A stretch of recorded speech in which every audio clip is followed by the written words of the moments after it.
Hello dear student, my name is Anil Mungre and today in this video I will teach you class 11 physics chapter number 8 gravitations one experiment of Cavendish।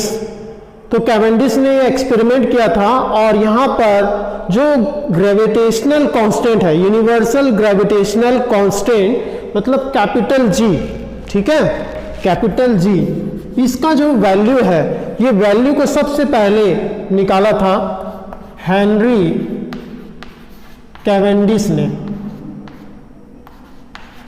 और इन्होंने experiment के through में निकाला था। और ये कहाँ के थे? ये इंग्लिश साइंटिस्ट थे, ठीक है। ये साइंटिस्ट जो थे इन्होंने कुछ अरेंजमेंट के थ्रू में इस वैल्यू को निकाला था, और मैं आपको बताऊंगा कि वो अरेंजमेंट कैसे था, कैसा उन्होंने ये प्रैक्टिकल किया, ये एक्सपेरिमेंट किया और वैल्यू जो है कैपिटल जी का वो सक्सेसफुली उन्होंने अचीव किया, ठीक है। तो यहाँ पर कुछ ऑपरेटर्स मैं आपको बताना चाहूँगा, और ये इन्होंने कब निकाला था? 1798, ओके, 1798 में उन्होंने ये निकाला था, 1798 में। और यहाँ पर देखिए सबसे पहले उन्होंने एक वुडन प्लांक लिया था, वुडन प्लांक और ए लाइट रॉड, ठीक है। और इस लाइट रॉड में, ठीक है, ये लाइट रॉड है, इस लाइट रॉड में स्मॉल आइडेंटिकल लेड स्फीयर्स, ये मान लीजिए लेड का स्फीयर्स है और ये स्मॉल है, आइडेंटिकल है, एक जैसे है ना, डेंसिटी इसका यूनिफॉर्म है, यूनिफॉर्म डेंसिटी का है ये भी और ये भी। तो ये क्या है? ये मान लेते हैं ये ए है, ये बी है, या रॉड ए बी हम मान लेते हैं, ठीक है, या इसको वुडन प्लांक, लाइट रॉड। अब यहाँ पर इन्होंने इस लाइट रॉड में एक तरफ एक स्मॉल लेड स्फीयर लगाया, स्मॉल लेड स्फीयर, ठीक है, यहाँ भी लगाया, यहाँ भी, आइडेंटिकल है ना, दोनों आइडेंटिकल, एक समान, डेंसिटी भी सेम है और सब कुछ उनका सेम है, ठीक। अब यहाँ पर क्या किया इन्होंने? इस वुडन प्लांक को, इस लाइट रॉड को एक वर्टिकल फाइन वायर से सस्पेंड कर दिया, ठीक है, वर्टिकल फाइन वायर, इसको क्वार्ट्ज फाइबर, ठीक है, क्वार्ट्ज फाइबर के जो स्ट्रिंग था, ये वायर था, ये क्वार्ट्ज फाइबर, ठीक है, इससे इन्होंने सस्पेंड कर दिया इस वुडन प्लांक को, जिस पर दो identical small lead sphere attach थे। तो ये जो शेप दिख रहा है आपको, एक डम्बेल का शेप है ना, डम्बेल, ठीक है, डम्ब बेल, ये शेप दिख रहा है आपको, ठीक है, उसी तरीके का बना हुआ है। तो उन्होंने अरेंजमेंट किया, उसके बाद में उन्होंने क्या किया, ये तो रिजिड सपोर्ट है, ऊपर जो अटैच है क्या है? रिजिड सपोर्ट से ना, ऐसे तो हवा में नहीं लटकेगा, कुछ रिजिड सपोर्ट था। और उसके बाद में यहाँ पर उन्होंने क्या किया, दो बिग लेड स्फीयर लिया, बड़े है ना, इससे कहीं बड़े, ये छोटे थे, इससे कहीं बड़े लेड स्फीयर, एक इधर दोनों तरफ साइड में और एक इस साइड में है, दोनों साइड में लिया। और ये भी क्या थे? आइडेंटिकल, ये भी दोनों क्या है? आइडेंटिकल है, मतलब इनका डेंसिटी भी सेम है और इनका जो शेप और साइज है वो भी सेम है। ये बिग लेड स्फीयर, ठीक है, इन्होंने क्या कर दिया, किस तरीके से अरेंजमेंट किया? जब हम एक सर्कल बनाएंगे तो सर्कल में ये लेड स्फीयर जो है वो लाई करेंगे उसके सरकमफेरेंस में, ठीक है, ऐसा। तो हो सकता है इन्होंने यहाँ पर क्या किया था, इसको रॉड से ही अटैच कर दिया। अब यहाँ पर देखिए, ये आपको यहाँ तक समझ आ गया कि ये उन्होंने कैसे किया। अब देखिए यहाँ पर क्या होगा, आप दिमाग लगाइएगा। ये एक बिग लेड स्फीयर है, ये एक स्मॉल लेड स्फीयर है, तो यहाँ पर जो बिग लेड स्फीयर है वो स्मॉल लेड स्फीयर के ऊपर में एक फोर्स लगाएगा और उस फोर्स को हम बोलते हैं ग्रेविटेशनल फोर्स। ठीक है, ग्रेविटेशनल फोर्स लगाएगा। और हमने देखा था लास्ट वीडियो में जो सेल थ्योरम है, सेल थ्योरम के अकॉर्डिंगली जो मास है इस लेड स्फीयर का इसके सेंटर में लाई करेगा। मास कहाँ लाई करेगा? इसके सेंटर में। ऐसा बिहेव करेगा जैसे कि इसका पूरा मास इसके सेंटर में, स्मॉल स्फीयर के भी सेंटर में इसका मास है। तो इन दोनों के बीच का डिस्टेंस क्या होगा? मान लेते हैं एक ले लेते हैं, मैं यहाँ पर एक ले लेता हूँ मैं, ये यहाँ पर देखिए एक फोर्स लग रहा है बड़े बिग लेड स्फीयर के थ्रू में स्मॉल लेड स्फीयर के ऊपर में। तो इन दोनों के बीच के, इन दोनों का जो सेंटर है, ठीक है, उनके बीच का डिस्टेंस क्या है? स्मॉल आर ले लेता हूं मैं। ठीक है, स्मॉल आर। तो ये जो लेड स्फीयर है ये इस स्मॉल लेड स्फीयर के ऊपर में एक फोर्स लगाएगा, ग्रेविटेशनल फोर्स। ठीक है, आप इसका जो मास है मान लेते हैं हम m, कैपिटल M, और इसका मास हम मान लेते हैं स्मॉल m। ठीक है, इन दोनों के बीच का डिस्टेंस भी हमको पता चल गया सेंटर से कितना है। अब यहां पर देखिए, यहां पर जो फोर्स लगेगा इस लेड स्फीयर के थ्रू, इस स्मॉल लेड स्फीयर में क्या हो जाएगा? G m upon r square. ठीक है, यूनिवर्सल लॉ ऑफ ग्रेविटेशन से हमको ये पता है। अब यहां पर देखिए ये लेड स्फीयर है, ये भी सेम फोर्स लगाएगा इसके ऊपर में, क्योंकि दोनों के बीच का डिस्टेंस क्या है? यहां पर भी r है, सेम है, इसी पोजीशन में है ना, r है। और इसका मास भी कैपिटल M है इसके इक्वल, और इसका मास भी तो स्मॉल m है इसके इक्वल, क्योंकि आइडेंटिकल है। ठीक है, तो सेम फोर्स यहां पर लग रहा है, यहां पर भी ग्रेविटेशनल फोर्स लगेगा, सेम फोर्स।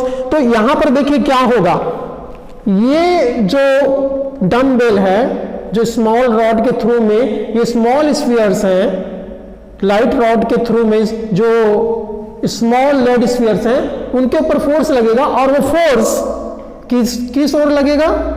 इस बड़े वाले बिग लेड स्फीयर की ओर। तो ये लेड स्फीयर क्या करेगा? देखिए यहां एरो बना देता हूं मैं, अपनी ओर उसको अट्रैक्ट करेगा। और यहां पर देखिए ये भी क्या करेगा? इस स्मॉल लेड स्फीयर को अपनी ओर अट्रैक्ट करेगा। ये लेड स्फीयर जो अट्रैक्ट कर रहा है उसके कारण में देखिए ये डंबल कैसा हो जाएगा? ऐसा घूमेगा, है ना। इस दोनों फोर्स इक्वल अमाउंट का फोर्स, इक्वल मैग्नीट्यूड का फोर्स लगेगा इन दोनों साइड्स में, और उसके कारण में टॉर्क लगेगा। क्या लगेगा? एक टॉर्क लगेगा, डिफ्लेक्टिंग ग्रेविटेशनल टॉर्क। क्या बोलेंगे उसको? डिफ्लेक्टिंग ग्रेविटेशनल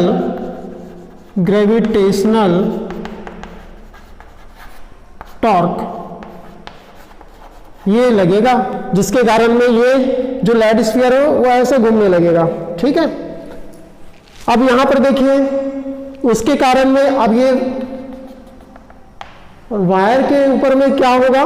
ठीक है, तो ये वायर क्या होगा? थोड़ा सा ट्विस्ट हो जाएगा, मुड़ेगा ना, क्योंकि ये वर्टिकली सस्पेंडेड है। तो जैसे ये घूमेंगे, ठीक है, ये सर्कल बना रहे हैं ना, ये सर्कल में रखे हुए हैं ना, ऊपर नीचे नहीं है, ऐसा ऊपर एक लेड स्फीयर रख लिया, उसके ऊपर में एक लेड स्फीयर रखा, ऐसे नहीं, इन दोनों को एकदम ऐसे रखा होगा, हॉरिजॉन्टली। ठीक है, हॉरिजॉन्टली रखा हुआ, और ये क्या बना रहे? एक सर्कल बना रहे हैं। देखें यहां पर से अगर मैं सर्कल ड्रॉ करूं तो ये सर्कल में होंगे, ठीक है, उसके सर्कमफेरेंस में होंगे। अब यहां पर देखिए ये वायर जो होगा वो ट्विस्ट होगा, मुड़ेगा, और जिस एंगल से मुड़ेगा और किस तरफ मुड़ेगा ये वायर? ऐसा, है ना, इस ओर मुड़ेगा। क्लियर है? क्योंकि ये डंबल कैसे घूम रहे हैं? ऐसा। तो ये फोर्स किधर लगेगा? डिफ्लेक्टिंग ग्रेविटेशनल टॉर्क का इस डायरेक्शन में, है ना, मतलब क्लॉकवाइज फोर्स लग रहा है ना। अब देखिए यहां पर क्या होगा, ये जो थिन वायर है, ये फाइन वायर है, ये फाइन वायर के ऊपर में एक रीस्टोरिंग फोर्स लगेगा, रीस्टोरिंग टॉर्क लगेगा। कौन सा टॉर्क? Restoring torque. और ये क्या करेगा? इसको रोकने की कोशिश करेगा, किसको, इस लैंड स्फीयर को ट्विस्ट होने से, लैंड स्फीयर को मूव होने से रोकने की कोशिश करेगा। और इक्विलिब्रियम में और कुछ एंगल से घूमेगा ये, मान लीजिए वो एंगल क्या है, थीटा है, इस एंगल से ये ट्विस्ट हुआ। और इक्विलिब्रियम पोजीशन में जब ये दोनों का फोर्स इक्वल हो जाएगा, उस पोजीशन में ये जो ट्विस्ट होना है वो भी बंद हो जाएगा, और जैसा ये रोटेट हो रहा है डम्बेल वो भी बंद हो जाएगा। मतलब दोनों फोर्स इक्वल और अपोजिट डायरेक्शन में होंगे, दोनों फोर्स इक्वल मैग्नीट्यूड के होंगे। और यहां पर रिस्टोरिंग टॉर्क किधर लग रहा है, इधर लग रहा है ना, और डिफ्लेक्टिंग ग्रेविटेशनल टॉर्क किधर लग रहा है, इधर लग रहा है, दोनों अपोजिट है। और इक्विलिब्रियम पोजीशन में क्या हो जाएगा, ये शांत हो जाएगा चुपचाप, ना तो ये भी हिलेगा डुलेगा, ना तो ये ट्विस्ट भी होगा। तो उस पोजीशन में क्या हो जाएगा, अब देखिए यहां पर ये तो हमने फोर्स पता कर लिया, ये लग रहा है ना, एक फोर्स इधर एक फोर्स इधर, तो उसके कारण में कपल लगेगा। टॉर्क मतलब फोर्स और उनके बीच का जो डिस्टेंस रहता है उसको क्या बोला जाता है, टॉर्क। टॉर्क इक्वल टू क्या होता है, torque equal to force into L, है ना, फोर्स इंटू एल। एक फोर्स लगेगा और इन दो फोर्स के बीच का जो डिस्टेंस होता है उससे अगर मल्टीप्लाई करेंगे तो टॉर्क का वैल्यू मिल जाएगा। आपने पिछले चैप्टर्स में इसको स्टडी किया हुआ है, ठीक है। तो यहाँ पर देखिए ये हमने टॉर्क का वैल्यू भी यहाँ से निकाल सकते हैं, टॉर्क क्या लगेगा, और ये कौन सा टॉर्क है, डिफ्लेक्टिंग ग्रेविटेशनल टॉर्क, डिफ्लेक्टिंग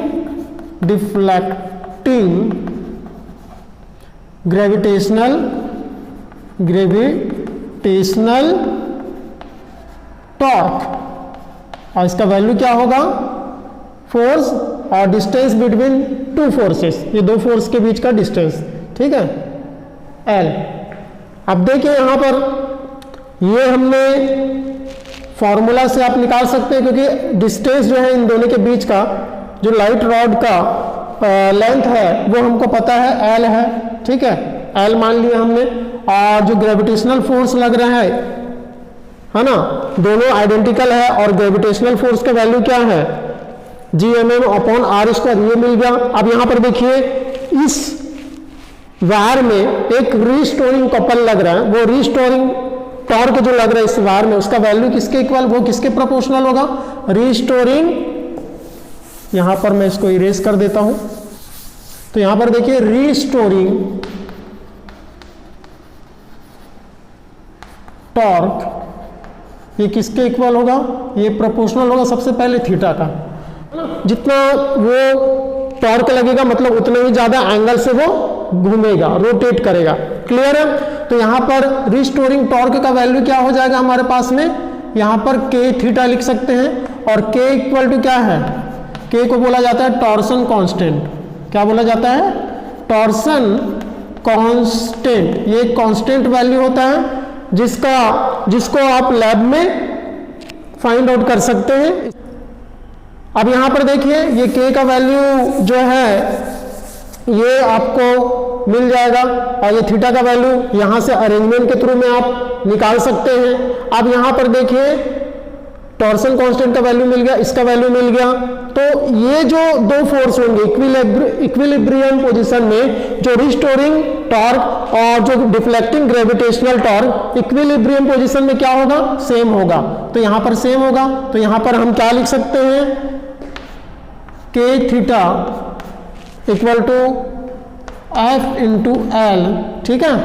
अब यहां पर देखिए के थीटा इक्वल टू क्या होगा, फोर्स कितना लग रहा है, G M capital M small M, दोनों के बीच का डिस्टेंस क्या है, इन दोनों के बीच का डिस्टेंस स्मॉल आर है, और लेंथ जो है वुडन प्लांक का, लाइट रॉड का एल है। कोई भी लेंथ जो उसका मेजरमेंट होगा उसको यहाँ पर रखना है। अब यहाँ पर देखिए जी का वैल्यू निकालना है, तो जी इक्वल टू क्या हो जाएगा हमारे पास में, के थीटा आर स्क्वायर, ठीक है, K theta R square upon M M capital M small M, और ये हो जाएगा हमारे पास में एल, ठीक है।